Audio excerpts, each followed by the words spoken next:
예, 오늘 요한복음 20장 1절에서 18절 말씀으로 은혜 받을 제목은 죽음에서 살아나신 예수님, 이런 제목이 되겠습니다. 예수님은 이 세상에 오신 가장 놀라운 사건은 죽음에서 부활하신 사건입니다.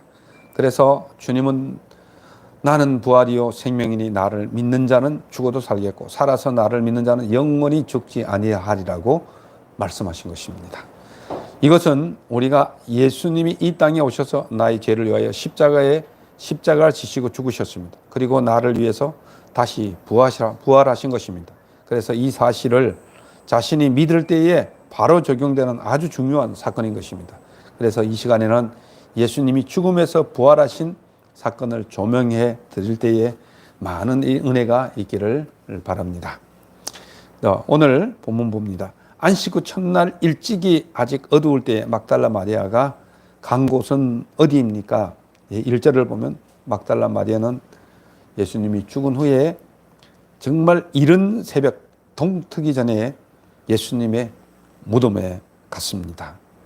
그래서 이스라엘 시간대는 안식 후 첫날은 하루의 해지는 시간부터 다음 해지는 시간까지를 하루로 계산하는 유대의 방식을 따른다면 아마 토요일 일몰 후부터 일요일 일몰 때까지 어느 시점을 가리킨다, 이렇게 볼 수 있습니다. 그래서 마태복음에는 이 마리아가 미명과 또 마가는 해 돋을 때라는 표현을 볼 때 아주 이른 시간을 볼 수 있겠습니다. 그래, 동트기 직전, 아직까지도 약간 어두울 때, 이 시간대를 지금 말씀하고 있습니다. 그때 막달라 마리아가 매우 이른 시간에 예수님 무덤으로 갔다는 것을 말해주는데, 이렇게 일찍 무덤을 방문한 것은 예수를 탄압한 자들의 눈을 피하기 위함일 수도 있고, 또한 돌아가신 주님에 대한 식지 않은 열정을 나타내는 것일 수도 있다, 이렇게 말씀을 드릴 수 있습니다. 그래서 이 막달라 마리아가 이른 새벽에 이 무덤을 찾아갔다는 것은 역사적인 그런 의미도 있습니다. 그것은 기독교 역사상 최초로 주일이 시작이 되는 시점이며, 시작으로서 창조를 기념하는 안식일이 완성됨으로써의 부활을 기념하는 주일로 대체되는 것입니다. 그래서 구약 시대 때에는 그 안식일이 토요일이었습니다. 그러니까 막달라 마리아가 이른 새벽에 무덤에 갔다는 것은 바로 안식일이 지나고 안식 후 첫날이니까 8일째를 얘기하는 것입니다.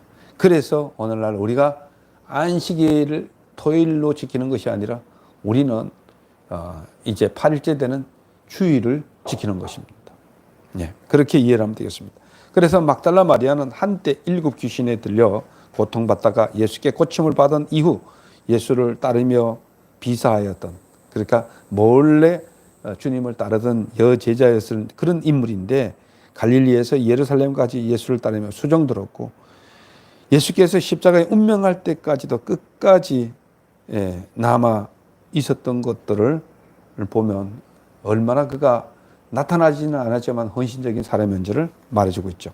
그래서 이 막달라 마리아, 그녀는 그 무덤에서 돌이 무덤에서 옮겨진 것을 그는 발견했습니다. 그 무덤에 갔는데, 그래서 막달라 마리아 일행이 무덤을 방문한 것은 유대인이 관습에 따라 시신의 향유를 바르기 위해서라고 보는 것이 가장 일반적인 견해입니다. 그래, 향유를 바르는 것은 곧 시신을 돌보는 것과 같은 것인데, 유대인들은 시신이 썩기 전까지는 고인의 혼이 시신 곁을 떠나지 않는 것으로 믿고 있는 풍습이 있었습니다. 시신이 썩으면 영혼이 떠난다, 이런 관념을 가지고 있습니다. 이 성경적인 것은 아닙니다. 예. 그래서 장사 지낸 후 사흘 동안 시신을 돌보았던 것입니다. 그래서 한편 여인들이 무덤을 찾아왔을 때 무덤 입구를 막았던 돌문이 옮겨져 있었다는 것은 예수의 무덤에서 무언가 놀라운 일이 일어났다는 것을 강하게 암시해주고 있다, 이렇게 볼 수 있습니다. 왜냐하면 무덤을 막았던 돌문은 장정 5명이 힘을 합해야 겨우 옮길 수 있는 정도로 무거웠으며 입구에 움푹 패인 홈에 고정되어 있었기 때문에 여인 몇몇이 옮기기에는 사실상 아주 불가능한 것 일입니다. 그래서 마가는 여인들의 돌문을 여는 것에 대해서 염려하며 길을 떠나는 장면을 자세히 묘사하기도 하는 것을 볼 수 있습니다. 그 사실을 목격한 그녀는 누구에게 이 소식을 전합니까? 2절을 봅니다. 막달라 마리아는 시몬 베드로와 예수께서 사랑하는 그 다른 제자에게 달려가서 이 사실을 알렸습니다. 예. 그래서 막달라 마리아가 무덤 안을 확인해 보았는지 아니면 무덤 문이 열려 있는 것을 보고 직감적으로 이건 뭔가 시신을 누군가가 옮겨갔구나. 조금 더 나가면 아마 도난을 당했을지도 모른다. 이런 그 견해가 있지만 정확치는 않습니다. 아무튼 막달라 마리아는 시체가 없어졌다고 확인했고 그것을 급히 제자들에게 알리기 위해서 달려간 것입니다. 그리고 사람들이 주님을 무덤에서 가져다가 어디에 두었는지 우리가 알지 못합니다. 그건 제자들에게 얘기했습니다. 그래서 본문에 우리는 표현은 무덤을 방문한 사람이 막달라 마리아 혼자가 아니었음을 시사하는 것이죠. 우리란 말을 썼기 때문에. 그래서 막달라 마리아는 두 제자에게 누군가 예수의 시신을 가져갔다고 단정적으로 말하는 것입니다. 그래서 가져갔다는 이 헬라어의 단어에는 뭔가 정말 몰래 가져갔든지 도둑질을 해서 가져갔든지 이런 의미가 내포되어 있기 때문에 도둑당했을지도 모른다. 또 누가 몰래 가져갔을지도 모른다. 이런 의미겠습니다. 그래서 결국 막달라 마리아의 보고 내용은 예수의 부활에 대한 가능성을 전혀 염두에 두고 있지 않았음을 말해주는 것을 우리가 볼 수 있습니다. 그가 신앙이 좋았다고 하면은 아마 주님이 부활하셨을 것이라는 것을 알았을 것입니다. 3일 만에 부활한다는 것들을 성경을 통해서 예언을 통해서도 예수님이 이미 가르쳤는데도 불구하고 이런 의식을 가졌다는 것은 막달라가 인간적으로 주님을 사랑하는 마음은 아주 불타올랐을지는 모르지만 하나님의 말씀을 믿는 믿음은 부족했다. 이렇게 말씀을 드릴 수 있습니다. 그래서 이 사실을 전해들은 베드로와 다른 제자들이 향하는 곳은 어디였습니까? 3절을 봅니다. 이 사실을 전해들은 두 제자는 무덤을 향해서 달리기 시작했습니다.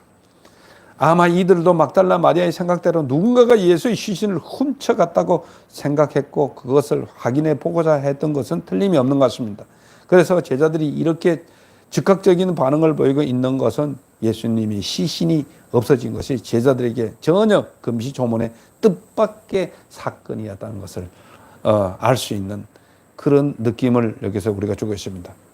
그래서 한편 누가복음 24장 12절에 의하면 무덤이 비어 있음을 확인한 제자는 베드로 한 사람이었는데 본문은 요한도 함께 갔다고 진술하고 있습니다. 본서의 기록이 더 정확하다고 볼 수 있습니다. 왜냐하면 사복음서 가운데 남자 제자로 예수의 십자가 처형을 목격한 사람은 누구밖에 없습니까? 사도 요한밖에 없기 때문입니다. 그래서 예수의 무덤을 알고 있던 요한이 베드로를 인도하여 무덤으로 함께 갔을 가능성이 높다는 것을 여기서 보여주고 있죠. 네. 그래서 두 제자가 무덤으로 다름질하여 더 빨리 도착한 제자가 본 것은 무엇입니까?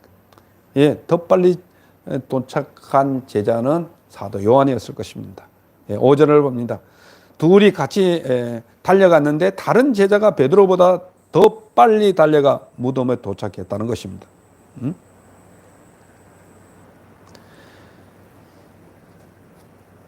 그런데 또 어떤 분은 그렇게 얘기합니다. 아마 사도 요한은 베드로보다 더 젊었기 때문에 더 빨리 달렸을 수도 있을 것이다. 이렇게 생각하기도 합니다. 그리고 또 사도 요한은 그 예수님의 무덤을 누구보다도 잘 알고 있기 때문에 아빠 인도하기 위해서 먼저 달렸을 것이다. 이렇게 얘기를 하고 있습니다. 그는 구부려 세마포 놓인 것을 보았지만 그 무덤에 굴에 들어가지 않았습니다. 누구의 얘기입니까? 사도 요한의 얘기입니다. 또 다른 제자는 그것을 자세히 관찰하기 위해 머리를 굽히고 들여다보는 것을 가리키는데 성격상 사도 요한이 그렇게 했을 것이라고 이렇게 보고 있습니다. 그래서 요한이 안으로 들어가지 않은 것은 수위가 무덤 안에 있는 것으로 미루어 시신이 아직 있다고 생각해서 이 시신을 존귀하게 여겼으나 시체를 만지는 부정한 것을 저지르지 않기 위해서 그는 바깥에서 자세히 관찰했을 것이다. 이렇게 얘기를 하고 있습니다.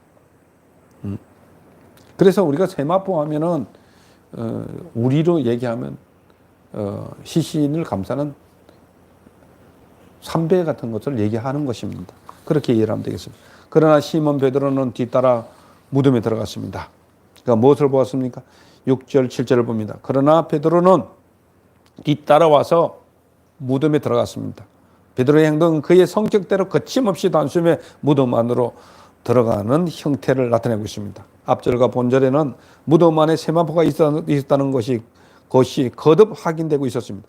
이와 같은 확인은 세마포의 존재가 시체 도덕서를 반증하는 중요한 근거가 되기 때문에 거듭 언급되고 있던 것들을 우리가 볼 수 있죠. 그래서 베드로도 역시 세마포만 놓여 있는 것을 보았습니다. 또한 머리를 쌌던 수건은 세마포와 함께 놓이지 않고 딴 곳에 쌌던 대로 놓였다고 봅니다. 그래서 요한은 세마포가 그 자리에 놓여 있고 수건이 잘 정돈되어 있었다는 사실을 기록한 목적은 시체가 도덕당하지는 않았다는 것들을 이야기해주고 있는 것이죠. 뭔가를 사도 요한은 나름대로 뭔가를 감지한 것입니다. 먼저 이곳에 도착했으나 그 무덤에 들어가지 않은 제자는 무엇을 보고 믿었습니까? 8절에 봅니다. 먼저 도착했지만 먼저 왔던 그 다른 제자도 그 무덤에 들어가 그 사실을 보고 믿었다고 했습니다. 그 사실을 확인했다는 말로 우리는 볼 수 있습니다. 그렇지만 아마 사도 요한은 이 서신을 쓰면서 주님이 부활했다는 것들을 믿지 않았겠나 하는 그런 생각이 지배적입니다. 그렇게 볼 수도 있어요. 그게 더 정확할 것 같아요. 아, 주님은 부활하셨구나. 그런데 아직까지 그 제자들이 알지 못하는 한 가지는 무엇입니까? 9절을 봅니다. 그 제자들이 한 가지 인식하지 못하는 점은 성경에 그가 죽은 자 가운데서 다시 살아나야 하리라는 말씀을 아직 이해하지 못했습니다. 이게 남 얘기 같습니다. 이미 주님께서는 수도 없이 이야기를 해줬는데 믿지를 못하는 것이죠. 오늘날도 그렇습니다. 우리의 신앙이 아무리 많은 말을 들은다 할지라도 내가 체험해보지 아니하면 잘 믿지 않습니다. 이 인간의 한계입니다. 운전을 하는 사람도 그렇지 않습니까? 실제 운전하는 사람하고 운전하지 않는 사람들은 차이가 엄청납니다. 자기가 운전해서 그 길을 가본 사람은 그 길을 알아요. 더 정확하게 압니다. 그런데 누가 설명해주고 옆에서 있던 사람, 옆에 조수석에 타고 가는 사람들은 잘 이해하지 못해요. 그게 체험한 사람과 실제 체험한 사람과 간접적으로 체험한 것은 엄청난 차이가 있다. 그래서 우리가 말씀을 들어도 성령이 임할 때에 확실하게 믿어지는 믿음이 온다는 사실을 여러분들은 믿으시길 바랍니다. 그래서 본절은 베드로와 요한이 주님의 부활의 의미를 제대로 이해하지 못하고 있었음을 말해주는 것이다. 이렇게 우리가 볼 수 있습니다. 그래서 본문에서 주님의 부활을 예언했다고 말하는 성경 말씀이 구체적으로 이야기해주고 있습니다. 시편 16편 10절에 보면 이는 주께서 내 영혼을 소홀에서 버리지 아니하시며 주의 거룩한 자를 멸망시키지 않으실 것이미로다 하고서 선지자를 통해서 주님이 이 땅에 메시아로 오셔서 십자가 지시고 부활하시는 것들을 계속 이렇게 예언을 통해서 말씀해주고 있었습니다. 그렇지만 영적으로 깨어 있었던 분들은 예수 그리스도가 메시아로서 어떤 일을 한지를 알고 있다는 것입니다. 다윗도 그 주님을 보고 즐거워했다고 말씀하고 있지 않습니까? 그리고 두 제자들은 어디로 돌아갔습니까? 10절을 봅니다. 이에 두 제자가 자기들이 집으로 돌아가니라 그랬습니다.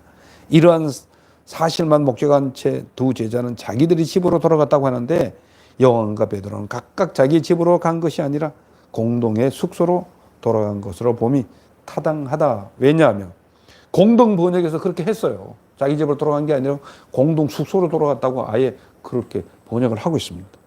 한편 빈 무덤을 확인하고 돌아가는 두 제자의 심정은 어땠습니까?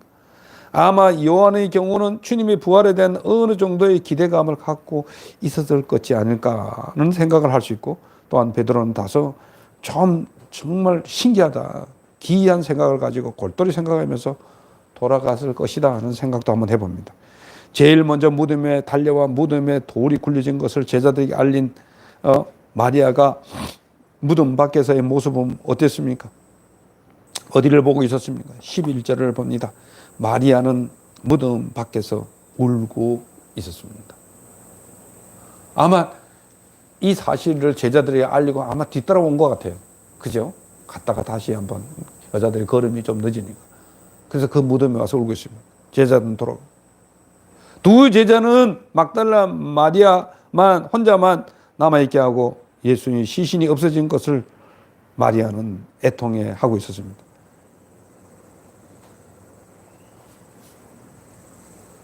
그래서 이 마리아가 여기에 운다는 그 단어는요, 통곡을 한다는 단어로 기록이 되어 있습니다.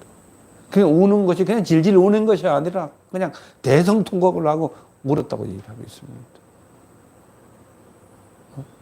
이것을 보면 막달라 마리아가 주님을 얼마나 사랑했는지를 여기서 우리가 볼 수 있는 것이죠. 그래서 마리아의 이런 대성통곡은 예수께 대한 그녀의 제자로서의 애정이 얼마나 뜨거운 것인지를 잘 표현해주고 있다, 이렇게 볼 수 있습니다. 울다가 무슨 생각이 들었는지 구부려 무덤 안을 들여다보았습니다. 예수의 시신을 누가 가져간다는 생각 외에는 다른 그런가 부활에 대한 가능성은 전혀 고려하지 않고 있다는 점에서 아직 믿음이 부족한 것들을 여실히 드러내고 있다, 이렇게 우리가 볼 수 있습니다. 그러던 중에 그 여인이 무덤 안에서 발견한 것은 무엇입니까? 12절을 봅니다. 그녀는 예수의 시체에 누웠던 자리에서 누구를 봤습니까? 두 천사를 보았다고 얘기하고 있습니다. 한 천사는 머리편에 있고 다른 한 천사는 발편에 앉았다고 이야기하고 있습니다. 그래서 빈 무덤과 관련된 천사의 출현에 대해서는 사복음서가 모두 기록하고 있습니다. 사복음서가. 예. 그래서 가령 마태는 주의 천사가 하늘로부터 내려왔다고 이야기하고 있고,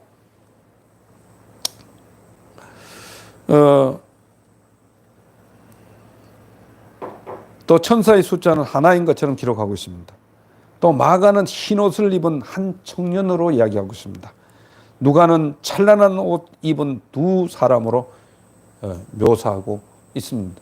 조금 관점에 따라 틀리죠.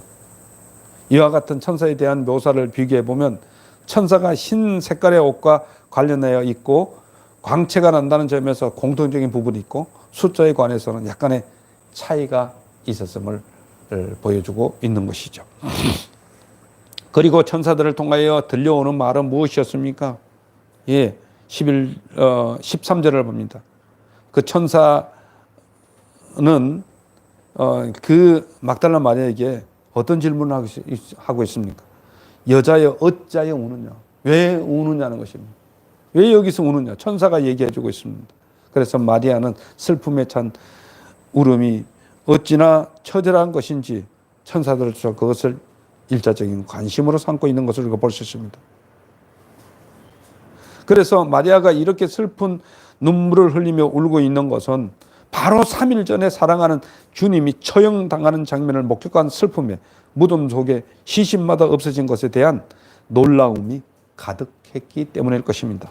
장례와 장사를 매우 중하게 생각하고 시신에 대한 결례를 끔찍한 일로 증거하였던 유대인들의 관습에 비춰볼 때 마리아의 걱정과 불안 그리고 슬픔이 얼마나 큰 것이었는지를 가히 짐작할 수 있는 그런 울음이다, 이렇게 볼 수 있습니다. 그러나 천사의 물음은 그녀가 어떤 이유로 울고 있는지를 몰라서 묻는 것이 아닙니다. 오히려 그 물음은 여자여 그대는 어찌하여 그리스도의 부활을 모르고 슬퍼하는 것이냐, 이렇게 묻는 것입니다. 그래서 그녀의 대답은 사람들이 내 주님을 옮겨다가 어디에 두었는지 내가 알지 못합니다. 아직까지도 그 얘기하고 있습니다. 그냥 주님이 없어졌다는 것입니다. 누군가가 손에 의해서 손을 타서 누군가 가져갔다는 것입니다. 이것 생각에는 내가 그 주님을 찾아서 어떻게 하든지 그다가 향료를 뿌리고 어떻게 하든지 내가 할 도리를 해야 되겠다는 이것 외에는 다른 마음이 없었던 것이죠.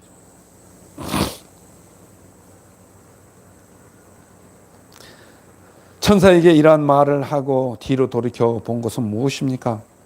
14절을 봅니다. 마리아는 이러한 말을 천사들과 주고받은 후에 뒤로 돌이켜 예수님이 서 계신 것을 보았습니다. 근데 예수님 알아봤습니까? 몰랐지요. 근데 왜 마리아는 뒤를 돌아봤을까? 그래서 보통 하나는 막달라 마리아가 뒤에서 나는 인기척을 들었기 때문일 것이고 다른 하나는 손가락으로 그 천사가 뭔가를 가리키는 것이 아니었을까 하는 그러한 생각도 한다고 얘기하고 있어요. 그런데 내가 볼 때는 여자들이 남자들보다는 저 생각입니다. 느낌이 더 남자들보다 더 있는 것 같아요.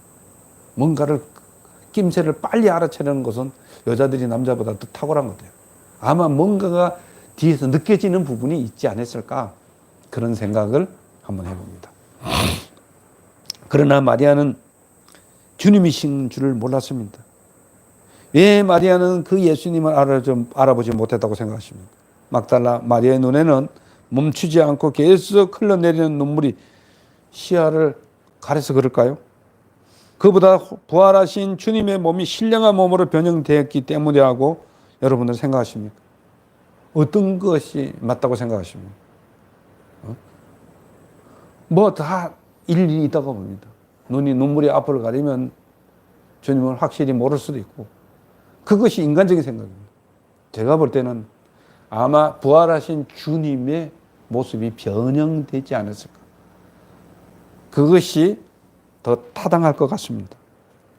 그래서 이런 몸에 대해서는 바울이 썩지 않는 영원한 몸이라고 말한 바가 있습니다.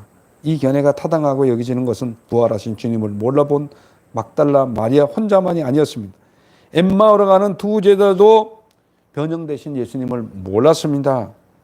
그리고 다음에 또 21장에 다뤄질 예수님이 디베라 바닷가에서 제자들을 찾아올 때도 몰라봤습니다. 이런 것들을 반증해주고 있는 것이죠. 그런데 그 예수님은 또한 마리아에게 어떤 말을 하고 있습니다. 마리아에게 어떤 말을 예수님은 들려주고 있습니다. 천사는 여자애 왜 우느냐고 했는데 예수님은 마리아에게 무슨 말씀을 하고 있습니까? 예수님은 울고 있는 여자에게 울면서 여기다가 너가 왜 우느냐고 했는데 울면서 주님이 말씀하시는 것은 뭡니까? 누구를 찾느냐? 부활하신 주님의 첫 번째 물음은 천사의 물음과 동일한 것입니다.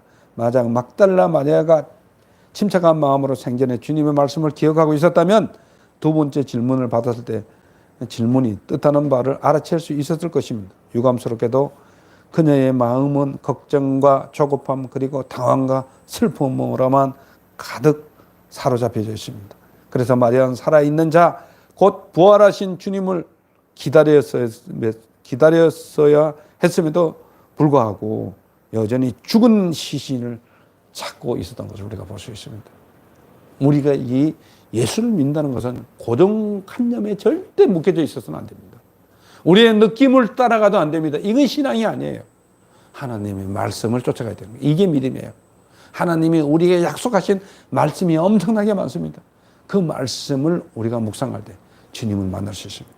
앞으로도 그렇습니다. 이제 주님은 내가 여기 있다 저기 있다 해도 믿지 말라고 그랬습니다. 주님은 그렇게 오는 것이 아니라고 했습니다. 주님은 약속의 말씀대로 정확하게 온다는 것을 우리 알아야 돼요. 그래서 늘 어떤 음성이 들린다고 해도 어떤 환상을 본다고 해도 하나님의 말씀을 묵상하면서 그 말씀에 정확하게 들어맞는지를 우리는 확인해야 할 필요성이 있습니다. 이게 진정한 믿음이다. 이렇게 볼 수 있습니다.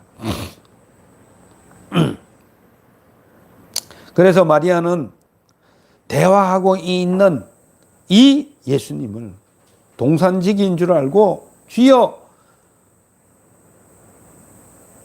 당신이 예수님의 시체를 어디 뒀는지 내게 알려주셔야 얘기했습니다. 주님을 만났음에도 불구하고 동산지기인 줄 알았죠. 근데 여기서 동산지기는 누굽니까? 아마 제 생각에는 아리마대 요셉이 아니었을까. 왜? 요셉이 장례식을 치렀으니까. 그리고 그것을 가장 잘 알고 있었기 때문에 아마 그런 분이 아니었을까. 아마 니고데모로 생각할 수도 있었을 것이고. 아무튼 그래서 막달라 마리아는 얼떨결에 뒤에 서 있는 주님을 동산을 관리한 사람, 그러니까 아리마대 요셉의 동산지기라고 착각했을 수도 있습니다. 그토록 이런 시간에 동산 주위에 서성거리는 사람으로서 동산지기를 떠올리면 자연스러운 생각이었습니다. 그래서 막달라 마리아는 주님의 시신을 찾아야 한다는 그 마음이 너무나 강했던 나머지 부활하신 주님을 동산지기로 착각했습니다. 그녀의 마음은 너무나 조급한 나머지 누구의 시신이 없어졌는지를 밝히지도 않은 채 만일 옮겨 놓았으면 가르쳐 달라고 요청하는 것이죠. 그런데 마리아가 예수님을 알아보게 되는 계기는 무엇입니까? 그 동기는 무엇입니까? 오늘 16절을 봅니다. 그녀의 요구에 예수님은 뭐라고 부릅니까? 누구라고 부릅니까? 마리아야 부르니 이름을 부릅니다. 오늘날도 보면 영적인 체험을 하는 분들 중에 보면 자기 이름을 불렀다고 해서 큰 은혜를 받아서 감동에 젖어 있는 분들을 저는 몇 분을 봤습니다. 그래서 예수님은 마리아라고 부를 때에 마리아는 돌이켜 히브리 말로 라비오라고 말합니다. 부활하신 주님께서는 단 한마디의 말로 자신의 정체를 나타내셨죠. 현현하셨다.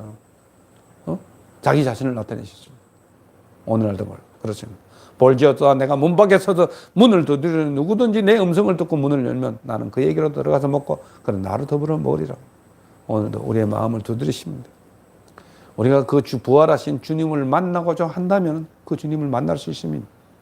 그 주님을 만나는 게 성령의 충만함으로 이룰 수도 있고 그 주님을 만나는 것이 회복으로 나타날 수도 있고 그 주님이 만남으로 말미암아서 모든 문제가 해결되는 역사로도 나타날 수 있다는 것을 우리는 명심해야 됩니다. 이건 엄청난 큰 축복입니다. 주님은 빛입니다. 그래서 우리가 성령 받고 성령이 임하면 모든 질병에서도 아웃입니다. 모든 것들이 다 해결되는 놀라운 지름길이 된다는 사실을 기억하는 여러분들 되시길 바랍니다. 그때 마리아는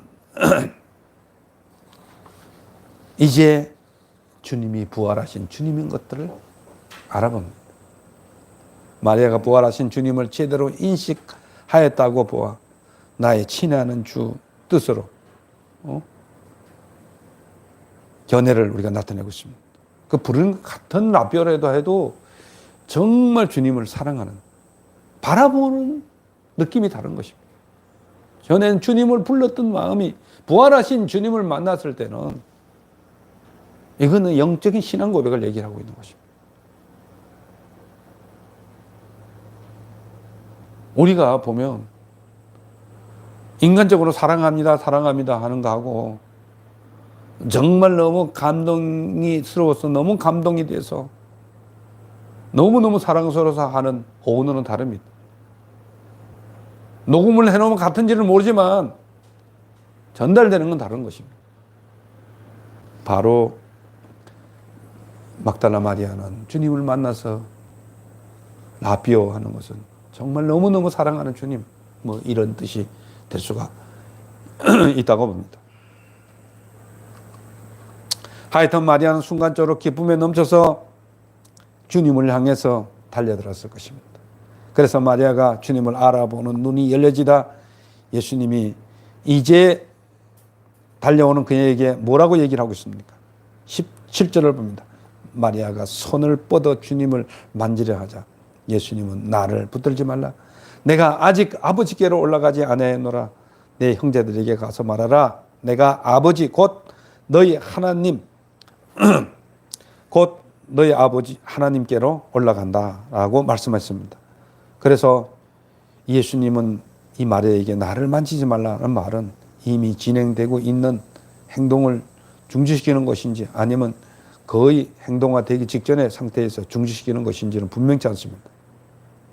그러나 아무튼 내가 나를 만지는 것이 급선무가 아니고 내가 말하는 것을 빨리 제자들에게 전달해라. 이런 얘기를 지금 하고 있습니다. 그래서 예수님께서 마리아의 행동을 제지한 것은 그녀가 주님을 보았을 때 생전의 모습으로 돌아왔다고 있는 것을 여김으로 태도를 보였기 때문이라고 봅니다. 내가 전에 너에게 가르쳤던 그런 모습이 아니야. 그런 것을 내가 느끼기를 원한다. 내가 만져서 느끼고 뭐 하는 그런 사람으로 보이고 싶지 않은 것입니다. 부활하신 그 모습을 그대로 보여주고 싶은 것입니다. 신앙도 너희가 과거에 머물지 말고 앞으로 너희가 변형된 모습을 보여주시기를 원하신 것입니다. 오늘도 주님은 그걸 원하시는 것입니다. 과거 지사에 머물지 말고 내가 변화되는 모습을 얘기하라는 것입니다. 그 모습을 보여주고 싶어 했던 것입니다. 그래서 예수님께서 마리아의 행동을 제지하신 것은 나를 만지지 말고 가서 내 형제들에게 내가 아버지께로 올라가기 전에 이 사실을 전하라고 말씀하신 것으로 이해해야 된다고 봅니다. 예수께서 부활하사 하나님께로 올라간다는 것은 매우 중요한 의미를 갖습니다. 그것은 첫째 순환으로 시작되는 구원의 결정을 완성하는 의미이죠. 예수님이 십자가에 못 박혀 죽으시고 부활하시고 승천하심으로 말미암아서 모든 구원이 완성이 되는 거예요. 그리고 성령을 보내주심으로 말미암아서 우리에게 완전히 적용이 되는 것입니다. 확실한 것이죠. 그래서 막달라 마리아는 다시 살아나신 예수님의 소식을 누구에게 증거합니까? 18절을 봅니다. 이 메시지를 전달받은 막달라 마리아는 제자들에게 달려가서 내가 다시 살아나신 예수를 내가 직접 보았다. 만났다. 이야기했다. 하고서 정말 자기의 확신에 찬 그런 복음을 증거하는 것입니다. 오늘날도 그렇습니다. 우리가 그냥 복음을 내가 체험해보지 못한 것들을 전도한다는 것은 굉장히 힘듭니다. 그렇지만 내가 느꼈고 내가 보았고 내가 처음 했던 것들은 정말 누구 말 때는 눈알이 튀어나올 정도로 정확하게 증거할 수 있다. 이렇게 우리가 볼 수가 있습니다. 그래서 우리는 그 주님을 체험해야 돼요. 내가 아직까지도 풀리지 않는 아킬레스건이 있다면 주님 앞에 기도하면 하나님 들으십니다. 너희가 기도하고 구한 것은 받은 줄로 믿으라고 말씀하셨기 때문에 우리는 이런 확실한 믿음을 가지고 있다는 것입니다. 그리고 주께서 내게 이러신 메시지를 당신들에게 전하라고 해서 내가 전하는 것입니다. 요한은 여기서 이 이야기를 맺고 장면을 바꾸고 있으며 마리아의 메시지 전달에 대해서 제자들이 어떻게 반응했는지에 관해서는 전혀 아직까지 언급을 하지 않고 있습니다. 아마 여자의 말이기 때문에 그냥 무시했는지 여자의 말이기 때문에 그냥 묵인했는지를 모르겠습니다. 아무튼 마리아에게 나타나신 그 주님은 확실한 주님이십니다. 이제 말씀을 정리합니다. 사랑하는 성도 여러분, 예수님은 우리 죄를 위해서 저주의 십자가를 지시기까지 말할 수 없는 고통을 받았습니다. 그리고 모든 인류에게 임해야 할 죽음의 저주를 한 몸에 받아 십자가에 죽으셨습니다. 그리고 선지자의 예언대로 죽은 지 3일 만에 부활하신 증거를 말씀을 통해서 우리에게 확인해 주셨습니다. 예수님은 죽음을 이기신 부활의 승리를 우리에게 전가시켜주고 있습니다. 그래서 우리는 부활하신 그 주님을 믿음으로 말미암아서 우리는 확실하게 구원을 받았습니다. 더불어 믿는 자의 권세도 우리는 부여받았습니다. 그리고 약속하신 성령을 물붓듯이 부어주셔서 예수 그리스도의 한없는 사랑의 성품으로 거룩하게 우리가 자라갈 수 있습니다. 그러므로 우리는 하나님의 자녀로 날마다 순간마다 죄를 이기는 능력을 체험하고 주님의 사랑을 실천함으로 여러분들의 마음의 기쁨과 평안이 흘러넘치기를 예수님 이름으로 축원합니다. 기도하겠습니다. 살아계신 아버지 하나님 은혜를 감사합니다. 부활하신 주님은 나의 부활이 된 것을 믿습니다. 우리는 그 주님을 믿음으로 말미암아서 우리는 부활에 참여할 수 있습니다. 그래서 주님은 나는 부활이요 생명이니 나를 믿는 자는 죽어도 살겠고 무릇 살아서 나를 믿는 자는 영원히 죽지 아니라고 말씀하셨습니다. 그 부활하신 주님은 이러한 정말 이 세상의 어둠을 이기고 슬픔을 이기고 저주를 이기고 모든 문제를 이기신 주님이십니다. 그 주님을 내가 믿음으로 말미암아서 동일하게 나도 이 세상의 모든 문제를 이겼다는 것들을 확신할 수 있게 하는 것입니다. 아버지 하나님, 이러한 믿음을 우리에게 허락해 주시옵소서. 그래서 어떤 문제가 있든지 내가 주님 앞에 기도하고 신앙 고백을 하면 모든 것들을 이기고 해결했다는 것들을 체험할 수 있게 도와주시옵소서. 그러한 성령의 충만함이 우리 성도들에게 넘쳐나게 하여 주시옵소서. 이 방송을 보고 이 유튜브를 보고 또 이제 이 메시지를 듣는 모든 분들에게 주의 은혜가 넘쳐나게 하여 주시옵소서. 예수님 이름으로 기도하옵나이다. 아멘.